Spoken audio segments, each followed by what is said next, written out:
All right, porn star Jimmie is back, and the San Francisco 49ers are primed for another Super Bowl run. Let's check out the offseason.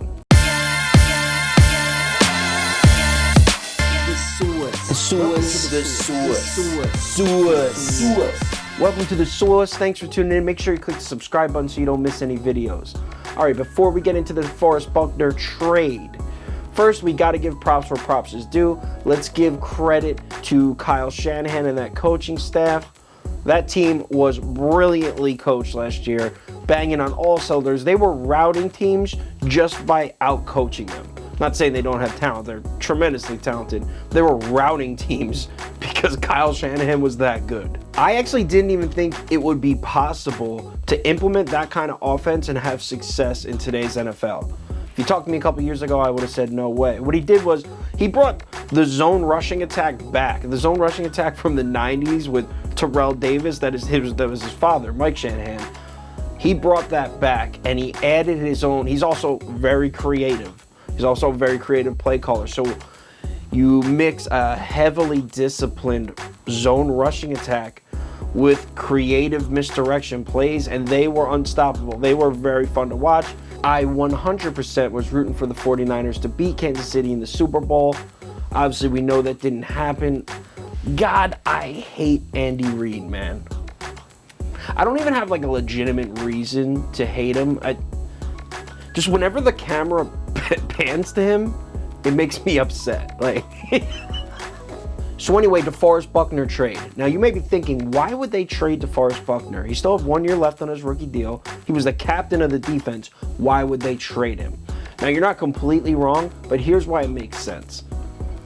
DeForest Buckner and Aric Armstead, between the two of them, if the 49ers wanted to extend both of them, you're looking at maybe not north, but about $40 million a year to keep both of them collectively.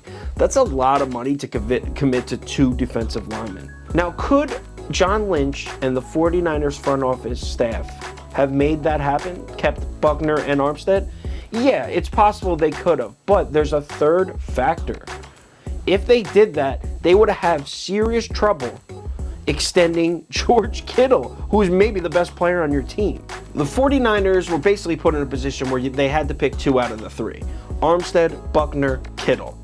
And they went with Armstead and Kittle. Now, that's not because they necessarily think Armstead's better than Buckner. Because of their positions, Buckner's probably going to get north of $20 million a year, and they locked Armstead up at 5 years, $17 million a year. His contract averages that. So the position difference, it's not that they thought Armstead was better, or maybe they did. I don't know. I'm just saying that doesn't always necessarily mean that. Now, here's an interesting topic. Why is George Kittle's contract so complicated? He's the best tight end in the league, one of two. I think he's the best. Most people think he's the best. The 49ers' most dynamic player on offense. He's their playmaker. Should be an easy decision, right? Sign him. And I'm confident John Lynch and the 49ers will sign him, by the way. But here's where it gets a little tricky with George Kittle. The market for tight end salaries is small. It's very strange. So right now, the highest paid tight end in the league is Austin Hooper. He makes around $11 million a year. So George Kittle, being the best tight end in the league, going to reset the market, of course.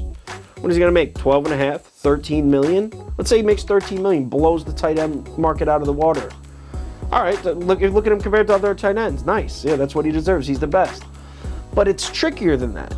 Because if you take that contract, that hypothetical contract, George Kittle, 13 million a year, and compare it to other focal point first option weapons on other offenses, it's not really fair. Let's take one of the recent signings. Okay, so let's take Dallas Cowboys recently signed Amari Cooper to 5 years, $100 million, $20 million a year. Are you really saying that Amari Cooper is $7 million a year better than George Kittle? Like, what is the math? I did it here. You mean to tell me that Amari Cooper is 154% more effective of offensive players George Kittle? No way. And I'm not saying that George Kittle's way better than Amari Cooper. I'm not even saying who's better. What I'm saying is there's no way it's that much of a gap. So that's where it gets tricky, because George Kittle deserves wide receiver money, but he's not a wide receiver. So moving on from Kittle, that leaves two big names left on the 49ers free agency list. Wide receiver Emmanuel Sanders, I'm sure you all saw, signed a 3-year deal with the Saints. I want to say 3 years, 14, 15 million, something like that, maybe 16. I don't have it in front of me. I don't care to look. Safety Jimmie Ward. This was a great signing. They ended up getting Jimmie Ward. Great safety. Tremendously talented safety. 3 years, $28.5 million. This is a great value. Unbelievable team-friendly deal if he can stay healthy. Our boy Jimmy's had some injury problems in the past. In his 6 seasons in the NFL, he's missed 29 games due to the following injuries: stress fracture in his right foot, strained quadricep, re-injured fractured right foot, pulled left quadricep, concussion, fractured right collarbone, pulled left hamstring, fractured left forearm, undisclosed ankle injury, and pulled left hamstring again, then fractured left forearm again, but in a different place than the previous year. This guy, I'm not making fun, I'm not poking jokes at injuries. Injuries are nobody's fault. They're really unfortunate, and Jimmie Ward's good as hell. But the point I'm making is, if he stays healthy, this contract is insanely beneficial for the 49ers. He's one of the best safeties in the NFL. Before we talk about Jimmy Garoppolo, we first need to talk about the 13th overall pick that the 49ers got from the Indianapolis Colts in the Buckner trade. Now, everywhere I'm reading is saying wide receiver, that they're going to draft wide receiver, and that does make sense. They recently lost Emmanuel Sanders, and I'm not going to lie, if I'm sitting at 13 and Jerry Jeudy's still on the board from Alabama, I'd say that's probably the right pick.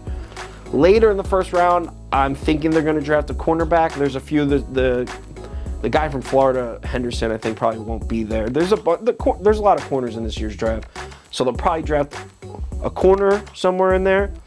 But what I would really love to see the 49ers do, late second round, get J.K. Dobbins. Dobbins is my boy. He was a killer on Ohio State last year, and he's familiar rushing in a zone running scheme. He would fit in great. Young, talented runner in that system, man, he might rush for 1,500 yards. Okay, last but not least, let's talk about porn star Jimmy Garoppolo. Now, you hear a lot of haters say, a lot of Jimmy G haters talk about his stats. Like, oh, only 180 yards passing or whatever he had. He had a couple wins where he didn't throw many yards. How is that a detriment to Jimmy Garoppolo that his team's really good?